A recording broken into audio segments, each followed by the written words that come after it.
こんにちは、斉藤直樹です。今日も気まぐれ添削やっていきたいと思います。今日の作品はこちら。すごくね、かっこいいイラストですよね。今回のイラストは仙台デザイン&テクノロジー専門学校さんの生徒さんの作品で、作者冬風榊さんの作品です。コメント。今回の作品に関して各動機になったのは、私自身が考えるオリジナルストーリー、ビールス世界の感染者という物語の主人公の能力である青い炎をかっこよく描きたいと考えたからです。そして作品の内容ですが、勢いが欲しかったので左腕を前に出し、青い炎で牢屋の鉄格子や鎖を燃やしきり、右腕で耳にある無線機を扱い、脱出内容を聞いているというシーンになります。検索してほしい部分なんですが、3つあります。まず1つ目は、背景の牢屋とキャラクターの影が黒すぎることによって見えづらくなってしまったこと。2つ目は、鉄格子や鎖などが焼き切れているように見えなかったこと。そして3つ目は、肝心なエフェクトがかっこよく描けなかったことです。どうしたらいいのか教えてください。お願いします。とのことです。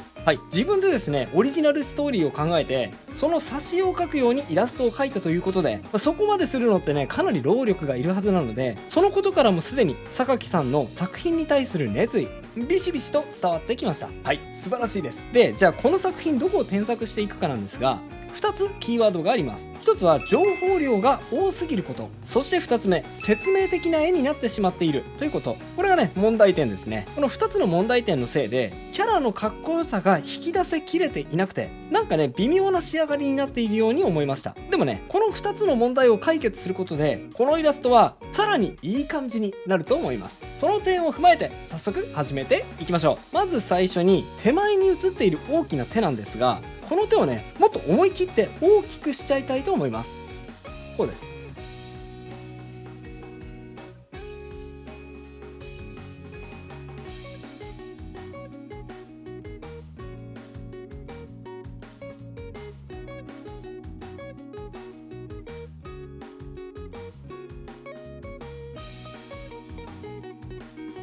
はい、こんな感じ。あとはね、もぎ取った鉄格子、もうもぎ取ったっていう状況ですのでね、この手に鉄格子を書き加えてみましょうか。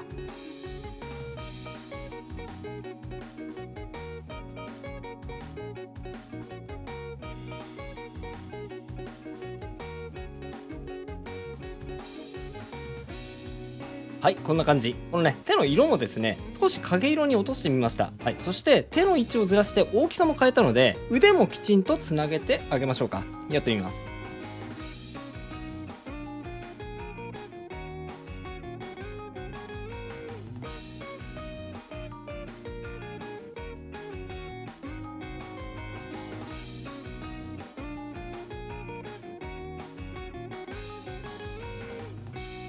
はい、こんな感じです。あとキャラクターのポーズを少し肩を入れたようなポージングにしましたので、顔の角度もそれに合わせて少し変更します。やってみます。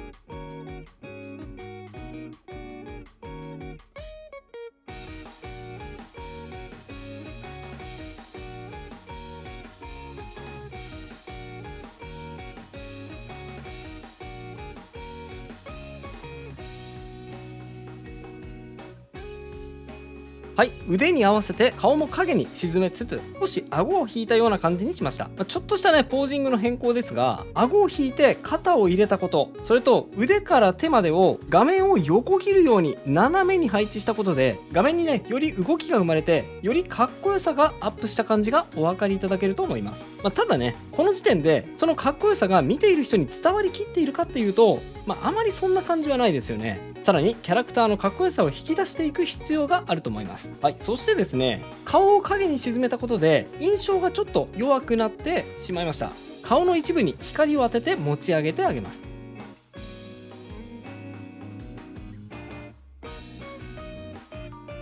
はい、こんな感じです。影に沈んだ顔もね、一部だけをこのように持ち上げてあげると存在感がぐっと高まりますよね。あと肩を入れたことで上半身はより半身に近づくはずですね。上半身のポーズも少し調整します。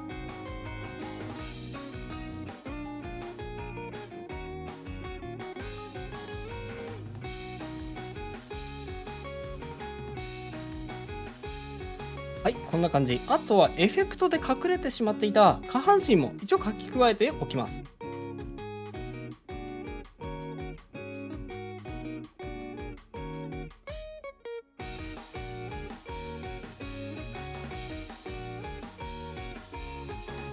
はい、こんな感じですね。そしたらこの奥の腕なんですが、ここはねちょっと情報量多いなって思ったポイントなんですよね。設定上耳にある無線機を操作しているっていうのは伝わるんですが、この絵にねそれを含めてしまうと1枚の絵の中で同時にやっている行為が多くなりすぎてしまいます。無理にねいろいろな情報を詰め込んでしまうと説明的になりすぎてしまってかっこよさが伝わらない絵になってしまいがちなんです。なので今回はこの手を修正してこのキャラの炎の能力のかっこよさに振り切ってしまうのがいいかなと思いました。やってみます。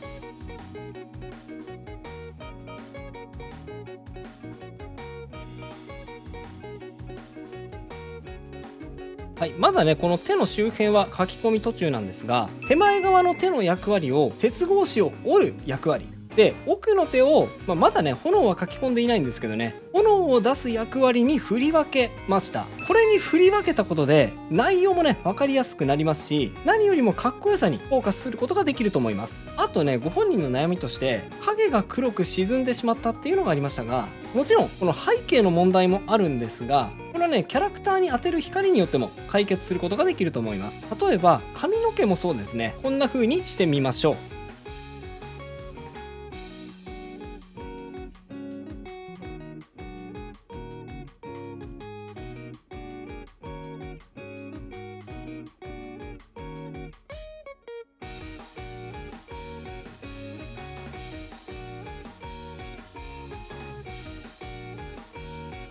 はい、髪の毛のこの後ろ側に青い反射光を入れてみました。結構ね思い切って光を当ててあげることで画面にメリハリを加えることができますね。さらに後ろ髪も描き加えていきましょうか。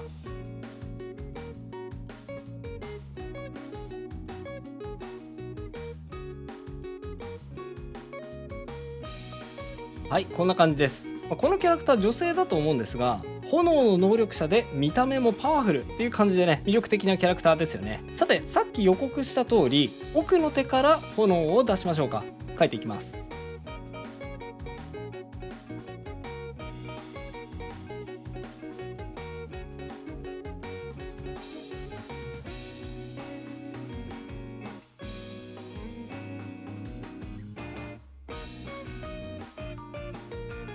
はい、こんな感じ。どうでしょう。徐々にねかっこよくなってきた感じしますでしょう。さてこの辺でですね詳しく今回の添削の目的整理しておきましょう。この作品の問題点としてですね、ちょっと絵が説明的すぎるというのがあるとさっきお伝えしました。1枚の絵に設定がすごく詰め込まれているので、牢屋に閉じ込められていたから背景には牢屋をしっかり描写していて、で手には繋がれていた鎖を描いて、で炎の能力者なので左手からは炎が噴き出していてと同時に手前にある牢獄の鉄格子を熱で溶かしながらもぎ取っているから、だからね溶けた鉄が流れていて、でしかもそれと同時に耳にある無線機を扱っているから右手は耳の近くに持ってきてみたいな、こう全てをね逃さずに書き切ろうとしているので、ちょっと説明的になりすぎていて冷静にね全体で見た時に、あまりかっこいい絵にはなってないんですよね。なのでそこから情報をちょっと間引いてあげて、その分こうかっこよさに、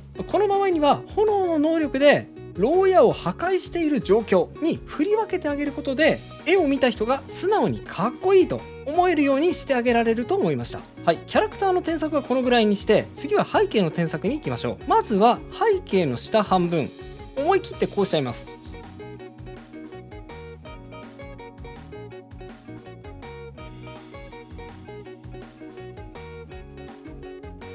はい、色味を思い切って変えてオレンジっぽい感じにしました。キャラの炎はね温度がすごく高くて青色なんですが、燃え移って周囲が燃えている場合には赤色の炎になると思います。画面の色味としてもこの方が色幅が増えますので、思い切ってね色を変えるのも一つの手だと思いました。さらに上半分はこうですね。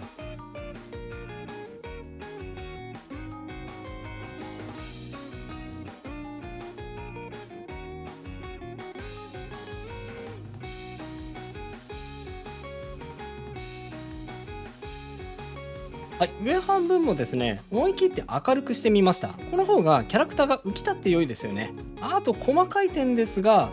もともと人工的なタイル張りの地下室だったんですが、洞窟を利用したようなゴツゴツした外壁にしてみました。あと引きちぎられた鎖もですね、こんな風にシルエットで入れてあげました。この辺はね、元々の設定によると思うので、こういうパターンもあるのねぐらいに留めておいてもいいと思います。さて、キャラクターの手前に折れた鉄格子も描いていきましょう。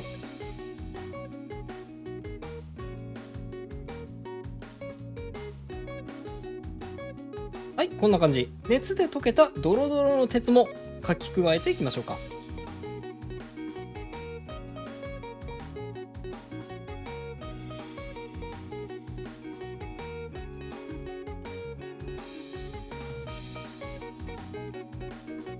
はい、こんな感じです。で、ちょっとこれだけだと静止画っぽくなりすぎて動きをあまり感じられないので、最後に一工夫しましょうか。まずはこうです。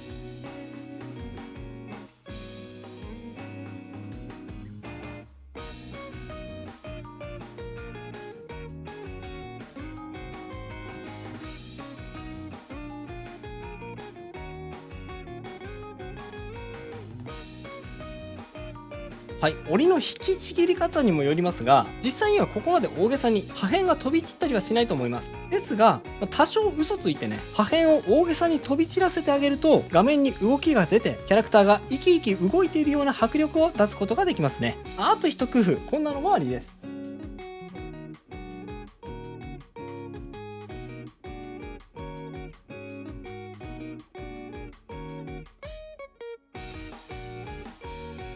はい、一部をぼやかすことでより臨場感を追加することができますね。今回の添削は以上となります。並べて比較してみましょう。はい、右がビフォー、左がアフターです。こんな風に変化しました。いかがでしょうか。結構ね、色味が変わったおかげで割と全体的なイメージが変わっているような感じがしますね。今回の添削ではちょっと情報過多になってしまった画面から情報を間引いてキャラクターのかっこよさに焦点を当てるという観点で添削を進めてきました。特にね、手前の手で鉄格子を引きちぎって、その手から炎を噴射して、でその熱で鉄格子を溶かす、これを同時にこなそうとするとかなりね厳しいです。炎を出す手と鉄格子を引きちぎる手、単純に分けた方が分かりやすいですし、かっこいいと思いました。それと耳元に手を当てて無線機を操るっていうのはですね、言われてみたらわかるんですが、だからといってあんまりかっこよさにはつながっていないように感じましたので、この場合も炎を出すかっこよさに振り切ってしまった方がいいかなというふうに思いました。はい、ということでいかがだったでしょうか。情報の取捨選択ってね、結構難しいですが、意識的にやることでかなり絵作りが上達すると思います。こういった情報の取捨選択、優先順位の付け方、もっと違う例が見たいっていう人はですね、気まぐれ添削158をご覧ください。複数人が絵の中に存在している時にどうやってそれぞれのキャラクターを際立たせればいいのかを解説しています。興味がある方はこちらも合わせてチェックしてみてくださいね。それでは最後にあのコーナー、気まぐれあっち向いてほいのコーナーです。僕にあっち向いてほいを仕掛けてみてくださいね。いきますよ。準備はいいですか。気まぐれ気まぐれあっち向いてほい。それではまた次回の動画でお会いしましょう。